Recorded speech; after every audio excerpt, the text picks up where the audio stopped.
Hey guys, welcome to my new channel. My consulting channel will be here as of now. And in this video, I will explain you what I regret about YouTube. 10 things I should have done differently. First thing I regret is not having created a team. And I've heard it from many people on YouTube, from many consultants, and they all have been saying you need a team. It will be much easier to work in a team. You will be able to create more. And while all that is true, I simply didn't find the right people to work with. I worked with one person, but a friend actually, and unfortunately, she couldn't keep up with the pace. So I'm on my own.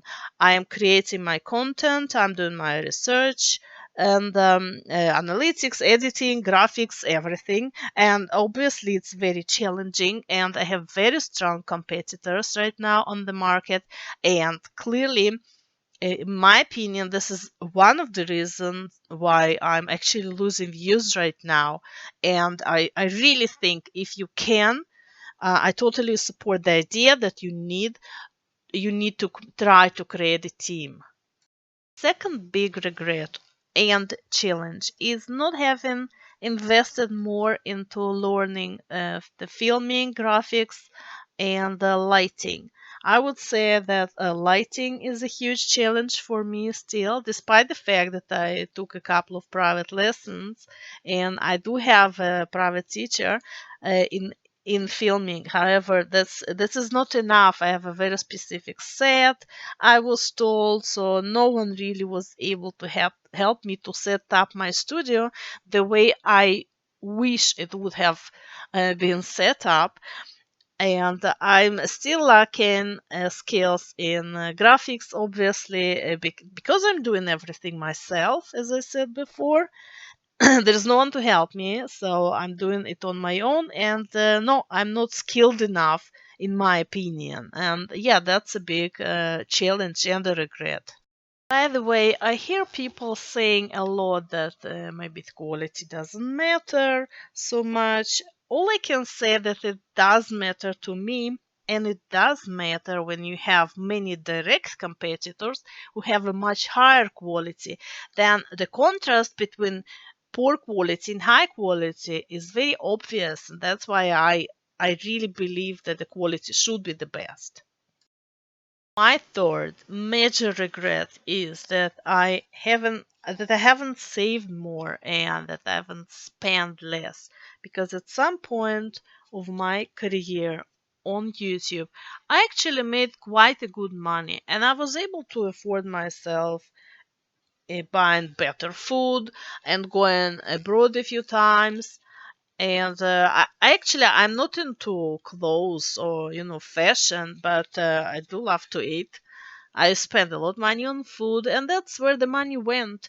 And today I regret it. You can see that sadly the views are down, the COPA, the competition, and not to mention war in the Ukraine, which I totally oppose. And I'm just saying that I should have spent less. I should have saved more money, definitely. And it's not like I bought a car. I never bought a car or some luxury stuff. I'm not like that. But I could have been more careful with the money. My fourth regret is that I stopped speaking English on my channel. Originally, my channel was silent. Then, after a few months, I started making LPS crafts and I started speaking English. And initially, it was awkward, but I became much more fluent over the time. At this time, I was able to attract a solid American audience while speaking English. So my CPM was very high, even though I didn't have many views. But then I decided that if I'll stop speaking, my videos will be only music, and I will be able to reach a much wider audience, which indeed has happened. I had much more views, but the CPM went down, but still it was worth it. It was worth it because I could reach a much wider audience. However, I completely lost my American audience. And today I regret not having opened an extra channel, and I should have kept speaking English even though I have an accent, but that actually wasn't a big issue. So yeah, that I regret. I think everyone who really expects to make any money on YouTube needs a channel that speaks in English. My fifth regret is that I haven't started more channels earlier. Overall, I found it very difficult supporting multiple channels in multiple niches at the same time simultaneously. It's very, very hard. However, I do regret not having invested more effort into having channels on various topics. I would say even it's really it's a pity that I don't have a kids channel right now, because I honestly think I should have tried having one, despite COPA and all. So yeah, that's a big regret. One of the things I regret is testing too much. On one end, because I've tested so much stuff on my channel, I feel like I genuinely understand how the algorithm works. However, when you test too much, you may also ruin a few things. And one of them was the decision around kids no kids content. Because I really tested how videos will work, if I have a kids video, if I don't have if I do mark them, if I don't mark them. I believe that has negative consequences on my channel. Sometimes you should just not touch stuff that works, and I have a problem with it. So yeah, be careful when you test stuff.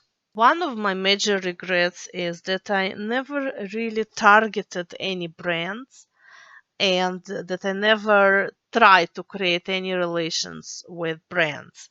I think it's a mistake. Initially, though, I did work with I created LPS Craft, so I was kind of focused on one brand, but that it didn't lead me anywhere, so I abandoned it. But I do believe that if you start your channel today, you should try to target brands. I would try to create content around specific brands that I want to contact me.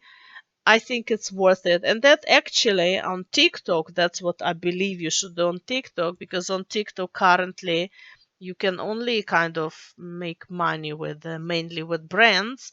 So it would make a lot of sense creating content that will attract potential, companies. And yeah, I actually never had any contract with a brand, and I think it's yeah, it's a shame, but that's my reality. I regret the fact that right now I don't have my own website. And I can fix it, by the way. It's not something unfixable, because through your website you can sell your course, your book, your whatever. And whether we like it or not, we still need websites apparently. So yeah, that's another regret. My regret number 9 is that I haven't quit my day job earlier. I also want to say there is something on YouTube it's called momentum, and there are many of this momentum that I have missed. Anyway, back to my day job. I worked in high tech for 13 years, and in 2013, the company I worked for was sold to another company, so many people were laid off, and I found a job. Uh, at one of the universities actually, and it was far away from home. I had to drive 30 kilometers every day, which made me really unhappy, but the job was fine. The money wasn't good, but it was a stable job. And then my YouTube started taking off, and at some point I was invested much more into YouTube than into my university job. And I left the university after some time, after maybe 3 or 4 years. But I regret not having done it much earlier, because there were 2 years when I was making really good money, and I could have made so much more. But because I was stuck in my day job, which was actually afternoon job because I was doing YouTube in the morning and then going to work. And yeah, I must say that I lost a lot of money because of that. The next regret, number 10, is having spent too much money on supplies. In the DIY niche, the supplies and materials are actually quite cheap. However, you can never buy just one piece of paper. You have to buy 10 pieces of paper a pack. And that's why I am now left with a lot of materials which I don't know if I will ever use. Of course, I will try either maybe to sell it or to give it as a gift, but overall, I feel like it's such a waste and it's really painful to see. So don't buy too much. Again, that's going back to, regret number, what, to 3. The regret number 11, despite the fact that I said in the title it's only 10, the regret number 11 is rather dilemma for me. I never created a merch or a brand or any other product related to DIY. And to be honest, I kept a very low profile because I'm not a celebrity material, so I really didn't want to do more than just making DIY videos. But if you want to financially prosper and be successful, yeah, absolutely, you need the merch and you need to get out of your comfort zone, and that's what I refuse to do. And yeah, I guess it's a mistake. Well, I totally regret it. Let me now explain how this channel works and why all of a sudden you see me on this channel rather than on my original channel. And it's very simple. On my original consulting channel, I had enough viewer subscribers, but I didn't have enough views to get monetized. And I didn't have enough time. DIY videos, they take a lot of time, especially because I work alone, as I said earlier. So I didn't have enough time to fully invest into my consulting channel. So we created this channel, which used to be a clay channel. We got monetized, but my partner, she just can't keep up. So now we have a clay channel and we have no video to post on it. So I said, you know what, maybe I'll move my consulting videos into here, and that's what I'm gonna do. So it's a trick, really. You see that you got a monetized channel with something that has a much broader audience, and now I'm gonna use this channel to create consulting videos. So yeah, guys, see you soon. I hope you will listen to my videos. Next one will be probably about things that challenge me on YouTube because there are so many challenges.